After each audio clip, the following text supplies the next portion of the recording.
Why are we obsessed with the dark? It's no secret that people are fascinated by these dark subjects, are fascinated by the evil in humanity, are fascinated by how dark life can be. And I do believe that it is a morbid fascination that we have, mainly because we always want to know what's at the end of a dark hallway. While we don't really want to know, we're desperate to find out. But why do films feel the need to dive into darker and darker territory? Is there something to be found in the darkness?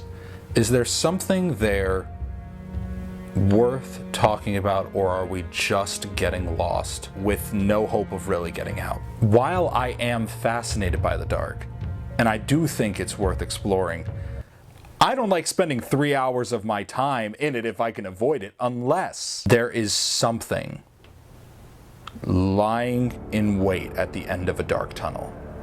And I think the Batman found exactly what needs to be at the end of that dark tunnel for you to endure the darkness that it presents. But I'm getting ahead of myself.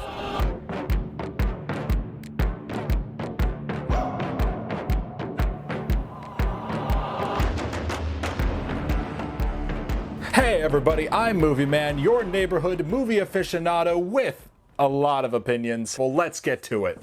For all of you who are looking for an overall review of the film, you have kind of come to the right place. Hear me out. I want to break down why I think this film works really well, and I can only do that if I go into spoilers. So if you have not seen the movie, or if you care about spoilers, I'll give you a quick rundown of why you should see this. So here's my overall review. It is 100% worth seeing. This is one of the best made comic book films in the past 10 years, so I would highly recommend seeing it. It is a 3-hour runtime, but let's be honest, you've binged plenty more TV shows with a longer time period, so don't go over here and complain that it's 3 hours long. While I don't think it's too dark for general audiences, it may be a little too dark for kids under 12, so I would recommend seeing it first and then taking your kids if you feel your kid can handle it. But it is a lot darker and a lot more serious than you would expect. While I don't think that innately rules out kids going to see it, I think that you should definitely take a look at it first and then take them. I think it's worth seeing twice anyway, so give them the money. Or you could just bring your kid there and then just see what happens later on in life. It worked for my parents, and look how I turned out. Keegan Luther arrested on murder charges based on what he saw in the Batman. So the way this video is going to go is I'm going to break down my opinions on this film, and then I'm going to talk about my overall thoughts, as well as a recommendation that if you like this film, you might like a couple of these other films, so stick around till the end. Or if you don't give a damn about what I say, just go straight to the end. I got chapters in there now. I figured out how to do that. However, it would really make me feel a lot better about my self-esteem if you guys did stick around for the ending, because, you know, just I put a lot of work into this, and I really do base a lot of my self-esteem on these videos. So all right, so without further ado, here we go. Bruce Wayne. sorry. I wouldn't be bothering you here, but your people keep telling me you're unavailable. The Batman proves that darker storytelling is not what makes a story better. Better storytelling is what makes a story better. He does this in 3 ways. First, by setting the scene properly. Second, by muddying the waters and changing our perspective. And third, showing us why we went on this journey in the first place. Let's start with setting the scene. This film has one of the best opening 5 minutes I have ever seen. How Matt Reeves shows you exactly the kind of Gotham we are dealing with is nothing short of brilliant. He starts off by showing you that Gotham is in shambles. It's a wreck. Within the first 5 minutes, we see the mayor brutally murdered, kids graffitiing and throwing a Molotov cocktail into a bank, as well as a guy robbing just a small convenience store, and then this gang of thugs on a train about to go beat up an elderly gentleman. You're not entering a dark tunnel, you are in the middle of this dark tunnel, so far into this tunnel that you don't even know what daylight looks like anymore. He starts you off in such a dark place, such a bleak part of this story, that it provokes in you a sense of well, either this has got to get better or people gotta leave. The bottom line is that all of this crime is happening and Bruce Wayne says it's getting worse. Even Bruce Wayne admits that Batman is having little to no effect on Gotham. And that's what evokes in us, something's gotta be done about this. Something has to happen. And that is when we're introduced, not to Bruce, not to Batman, but vengeance. Here we go. It's the moment we've all been waiting for. You get this dark subway tunnel. This gang is about to beat up on this elderly gentleman, and they're looking at him. It's about to beat him up, and then all of a sudden you hear these footsteps. There he is. It's Batman. Robert Pattinson is finally here. And he's coming out of the darkness. Except this time, it's not this heroic triumph moment. It's intimidating. It's scary. It's gothic. It is Michael Myers coming out of there. It is the Terminator. This is not a hero. This is a nightmare. This is fear incarnate. This is the thing that you don't want ever to run into at all. The hell are you supposed to be?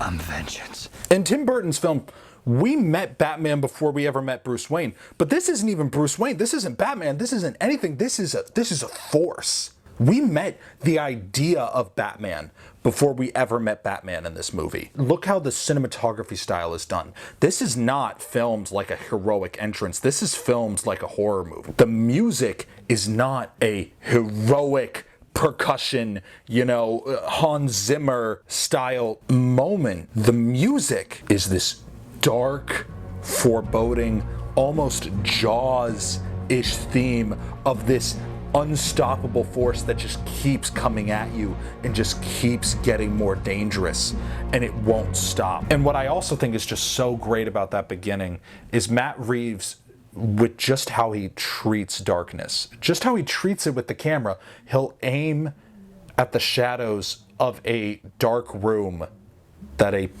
spray paint can rolls into. And without saying anything, he just shows that these guys are terrified because he could be there. He may not be, but what if he is? And I thought that was such a good detail, and he didn't have to say much about it. Yes, there was a voiceover going on about it, but that imagery was just so masterfully done. And he treats audiences like they're adults and that they can put two and two together and that we can know that's what that symbolizes. And then you get to a moment where you realize not even the police trust him.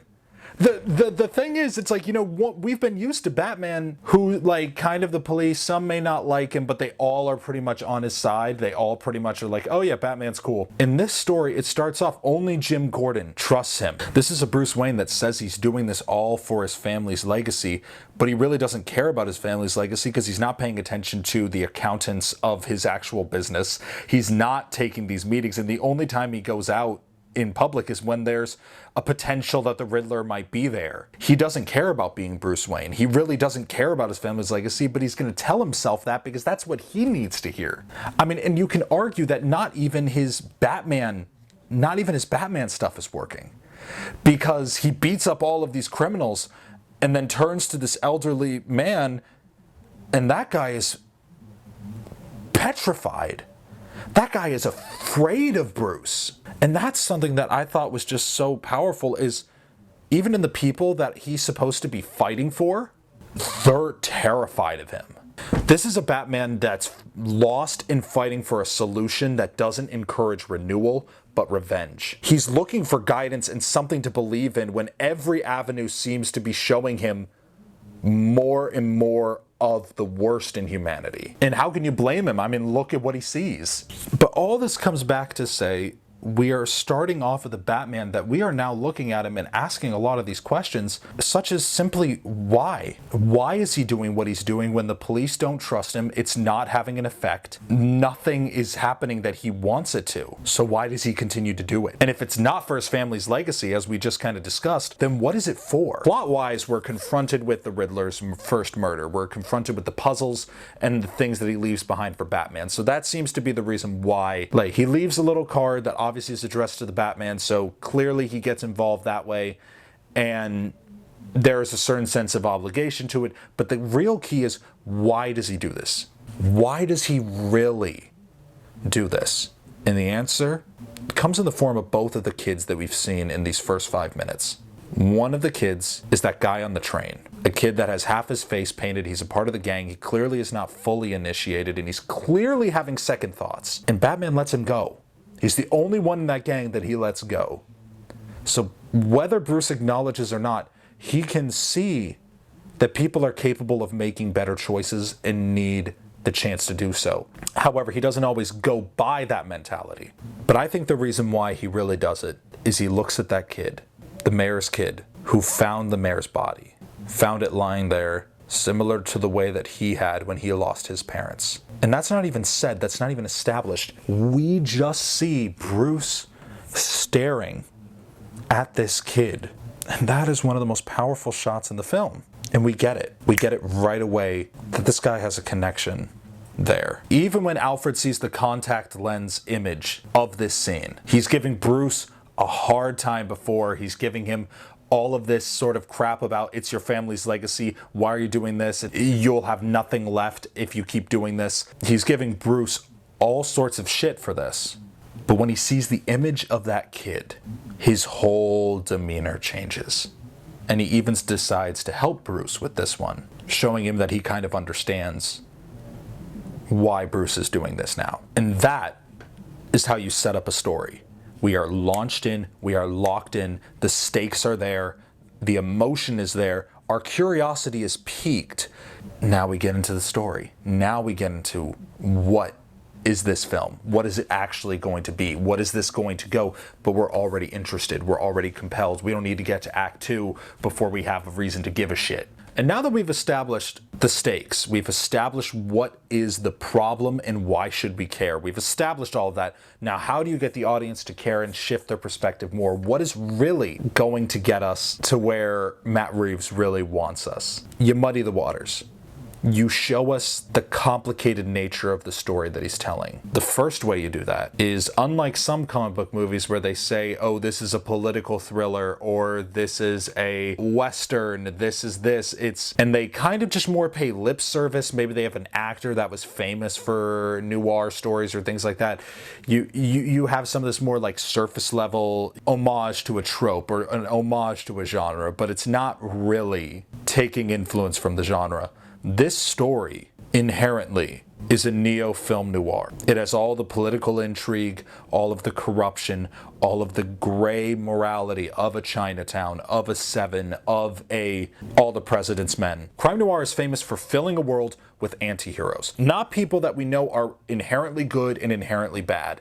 People that always fall into the spectrum of grays. You know, the crime noir genre is all about shining a light onto the window so you can see where it's dirty. When you're uncovering conspiracy after conspiracy, what do people have to believe in? And that is what Batman is starting in. That is what he is currently figuring out, is just how deep this rabbit hole goes. And one of the brilliant ways they do this is establishing the Gotham Renewal Fund. And it's this thing that Thomas Wayne sets up, which is to clean up the city of Gotham. You know, we got to rebuild and make Gotham better. We've seen this all over in our governments. We've seen this. It's always this project with a kind of cliche title and something that is always indicating change, but it really doesn't happen, or it's mild at best. You know, they always end up being these kind of hollow promises. And this film takes it one step further by making it literally the source of corruption. And I think that's why naming it Project Renewal is actually brilliant, because it starts off and we think that the reason they named it Project Renewal is to be ironic. So we don't expect that this is going to be the theme. We don't expect that any of that is even coming, because we have been set up to believe that Project Renewal equals bad. And the best part of this whole thing is the fact that Bruce Wayne, at this point in his life, has not understood the grays of humanity at all. He does not understand the idea that a person can be good and fallible, that people are ultimately human and can make choices out of fear, out of pain, out of anger, that may be bad choices, but that doesn't always make them bad people. Look at the people he sees every night. He sees Catwoman. Like, he sees Catwoman, and while he only meets her because of this case, look at what he sees. He sees a person who's connected to this Russian girl, who's connected to this corrupt mayor somehow, and Catwoman, the first thing that she does is she's breaking in to a crime scene to retrieve a passport that is there.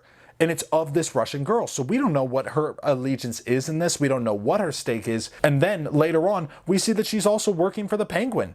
That she's still this person that is dealing in drops, dealing in drugs. For Batman being a person that's very black and white in his morality, he doesn't see how this person may have more to her than just what he's seeing.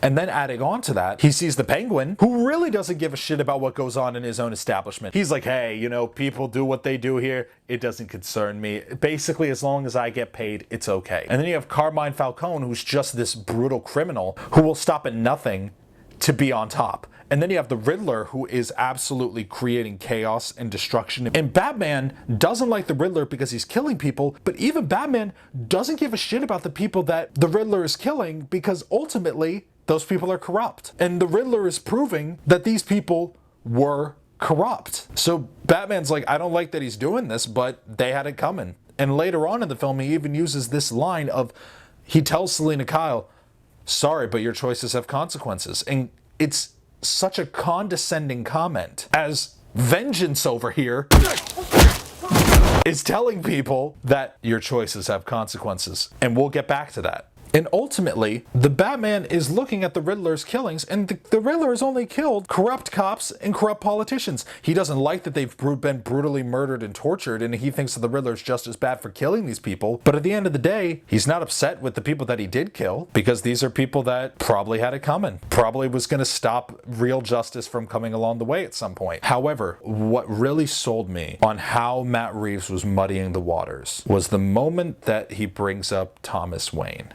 and shows Batman that his dad got a reporter killed because that reporter got some information on how his wife was in and out of mental hospitals, and he wanted him to go away. He didn't want his wife to be those secrets to be made public. And the way that the Riddler portrays this is that it was for nothing other than his political standing, and that Thomas Wayne is no better than any of the other people that the Riddler has killed. And all of these people that Batman has been fighting against in saying he's doing this in the name of his family. Well, now the Riddler is basically looking at him saying, your family is just as bad for this. And not only that, because your parents created the renewal fund, they are the reason that all of this other corruption was allowed to happen. All of this other corruption was allowed to occur because it came from gutting the renewal fund, which never ended up helping out anyone. It made the town worse. And Bruce is heartbroken.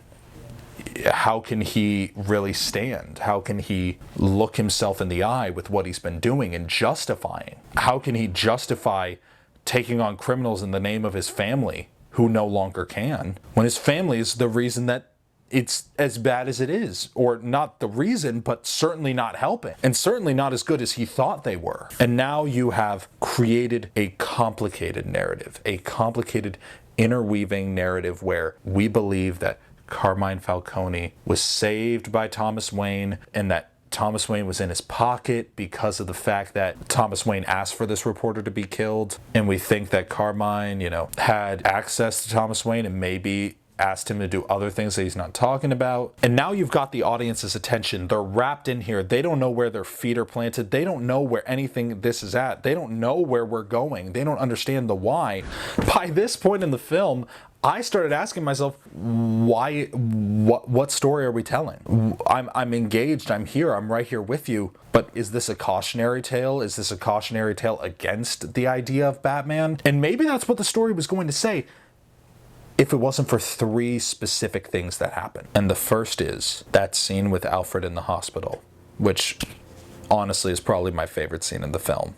It's Andy Serkis and Rob Pattinson there, and it's this moment where Pattinson doesn't even take a time to let Alfred even wake up a little bit. He just immediately goes, "You lied to me," tells him everything that Falcone told him.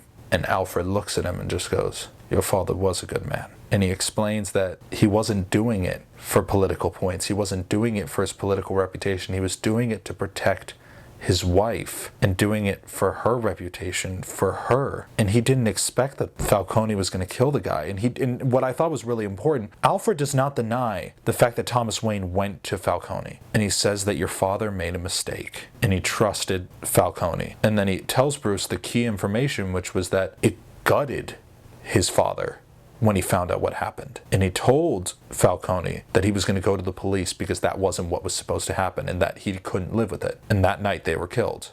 And Alfred admitting that maybe teaching Bruce to fight wasn't the best way. Maybe he could have been there more, and that Bruce needed a father, not just a coach. And I think that Bruce also, with his parents being murdered, he never got a chance to see his family and personally experience the moment when we all realize that our parents aren't perfect. And it's a crushing realization, even though it's necessary. But then the second thing was seeing Catwoman's redemption. Selina is trying to avenge her girlfriend as well as her mother. And she gets to the point where she's going to kill Falcone. And Bruce goes in and stops her. And she's also the first person that Batman is called out by. She's not just a person out there trying to get a score and not just working for Falcone and maybe betraying him. She's been hurt. She has had people taken from her in ways that he knows what that feels like. He misjudged everything about her. And ultimately, he stops her from being revenge. And then finally, due to the realization that Maroni was the rat the whole time and that now the whole city's under his thumb, Jim Gordon is able to go to the cops and kind of say, is this what we're going to be? And then they open up the door and you see just the entire Gotham police force basically outside. And it's just saying, not all of us work for you. And I thought that was just a very simple way of showing that there is still hope. There are these glimmers, these glimpses at hope. And that maybe there is something worth saving here. Maybe there is something more here that has been corrupted. It has been beaten and torn and turned into something that it shouldn't be. And that maybe there is something that we can do about it. But there's one thing standing in the way of that. Standing in the way of Batman from becoming something more. And that is the Riddler. You came. I've been trying to reach you. The Riddler is not just the villain. He is the reflection of everything that Batman fears is in himself. He's sitting in this diner. They're pointing their guns at him. And he turns. And it's the face of a child. It's this Boy Scout, sociopathic face. They could have filmed this in a way where he's menacing and looking up and looking dangerous, but they didn't. They went the opposite route. They could have had his face scarred. They could have had this. No, not a blemish. You wouldn't even notice this guy in a crowd. If anything, you would say, oh, that guy's harmless. That's the point. It's the point of what he represents. And then we hear his backstory. We hear everything that he's been through. The Riddler has gone on his own crusade to rid Gotham of corruption, to rid it of these people who promise renewal, promise change, but don't ever follow through with it. And he's inspired by this Batman, inspired by this guy. This guy knows what he's doing. I'm going to follow suit. And the Riddler believes that this is so in the line of what Batman is doing that he considers himself and thinks that him and Batman are working together. And if you watch the movie multiple times, you will see that the Riddler is not wrong. And while Bruce Wayne never had the intention of actually working with the Riddler, he 100% followed every single thing that the Riddler asked him to do. And in all honesty, he would have admitted that he didn't mind what the Riddler was doing. He cared about how he did it, but he didn't mind what the Riddler was actually doing. And the Riddler is so convinced that Batman and him are on the same side that his whole last part of the plan was based around the two of them being in Arkham as to not have to deal with what's going around. Then again, what's awesome about this moment is you see that the Riddler inspired others. And it's kind of this metaphor of what Batman at his current stages is actually inspiring. I left the theater with thinking about the fact that the Riddler got these people to be his henchmen. And that's what a henchman really is. And this is how you would get people on your side. And this is how you would find it.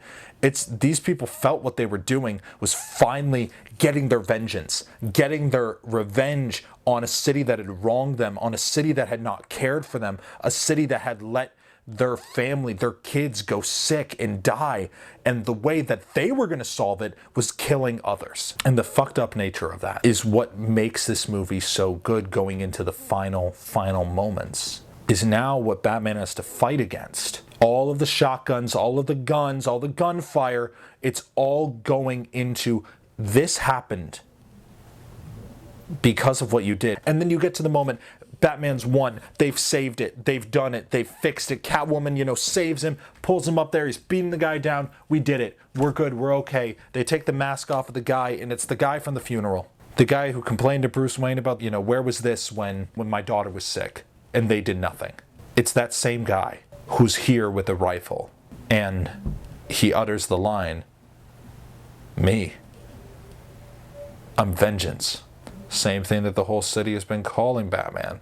And in that moment, you see in Bruce's eyes, that's what he's inspired. He hasn't done what the new mayor-elect has done. He hasn't done what Jim Gordon does or these things. He has inspired what essentially became these lunatics. And not that Batman hasn't done good, but it wasn't enough. And in that moment when that whole structure falls down and he, without even thinking, jumps to the electric cable and cuts it, knowing that while his suit most likely will protect him, it's not a guarantee. And when it doesn't kill him, he rises from the water, sees the people trapped, and he lights a flare. The man that is claimed to be the shadows, that is claimed to be the darkness, to be the night, the fear, the anger, he is the one that quite literally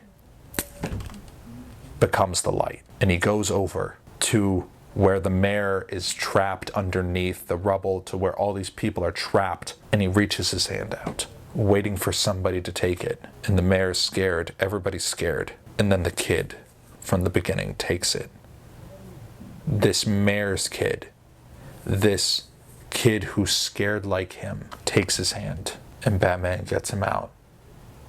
And if this kid can trust this guy, maybe we can too. And you get that amazing shot of Batman leading everybody out. And he is the one that's facing the darkest part of the night. But by becoming the light, he is helping everyone emerge from this rubble. And we get to the very end, and he gives that wonderful monologue about turning our scars into the hope that we have for a new day. You get to that end scene, and you see that Bruce truly feels guilt for what he has brought upon the city. While he feels like he's in a better place to become more than just the shadows, he can't leave. He has to right the wrongs of his father, and he has to right the wrongs of what he has done. And it's that moment where he would love to go with her, but he can't. And that's why that last shot is perfect, where he looks into the rearview mirror and then looks forward and drives to that wonderful Michael Giacchino theme. And that's the key to this film, and that's the key to what this whole story tells, is it's not saying this Pollyanna way of looking at the world. It's not saying, oh, this is easy, and if you just look and think wonderful thoughts, oh, everything's going to be fixed. It says, no, the world is shitty. The Batman succeeds because it uses the concept of darkness and the concept of fear and anger and cynicism as an element in the story, and very much like the characters in the film, our understanding of those themes evolves as well. They have an arc. How he uses them has an arc. And by having these elements and having them change, the story becomes more than just a film about vengeance and the darkness of humanity, but it's a story that rises above the cautionary tale type story and becomes a story about hope, perseverance, and perhaps someday it'll be a story about renewal. And that is why, just because something is darker doesn't mean it's better.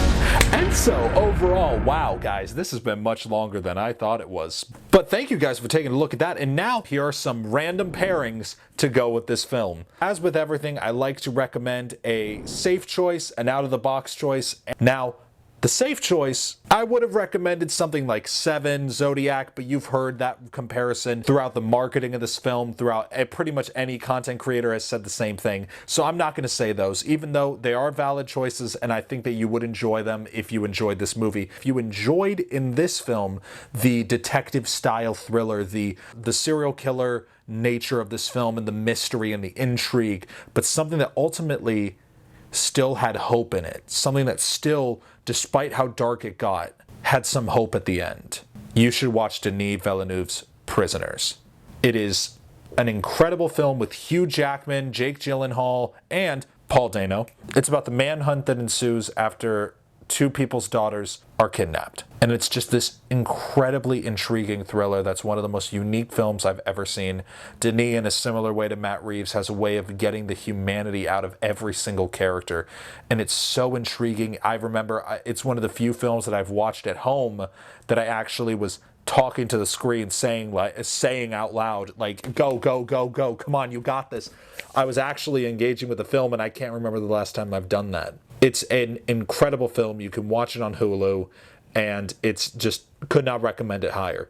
Now, an out-of-the-box choice, and you're going to have to hear me out on it. If you like the relationship between Selena Kyle and Bruce Wayne, and you like how, while they are romantic, their partnership, they lead each other to be better. They come from very traumatic pasts, and they both help each other to become better and to have something unique to say.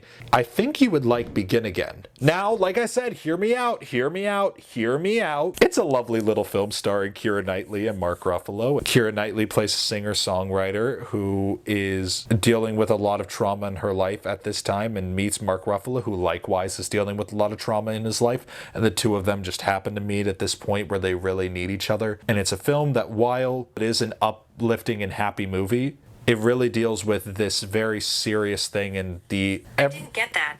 Siri.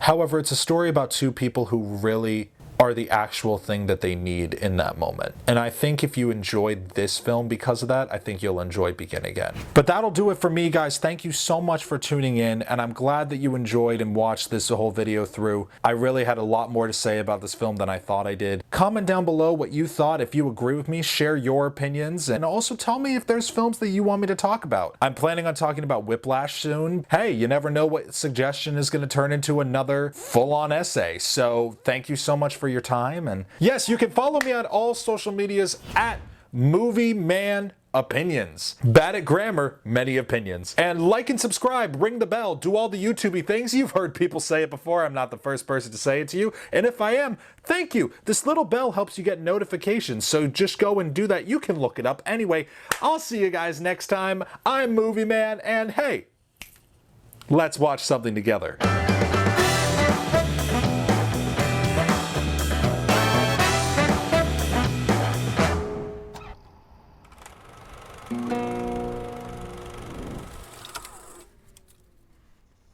Oh, hi, I didn't see you there. Well, I hope you enjoyed the video, and if you did, please like and subscribe, and check out some of these totally not randomly chose videos. I mean, I think you'll like that one. I don't know, just right there.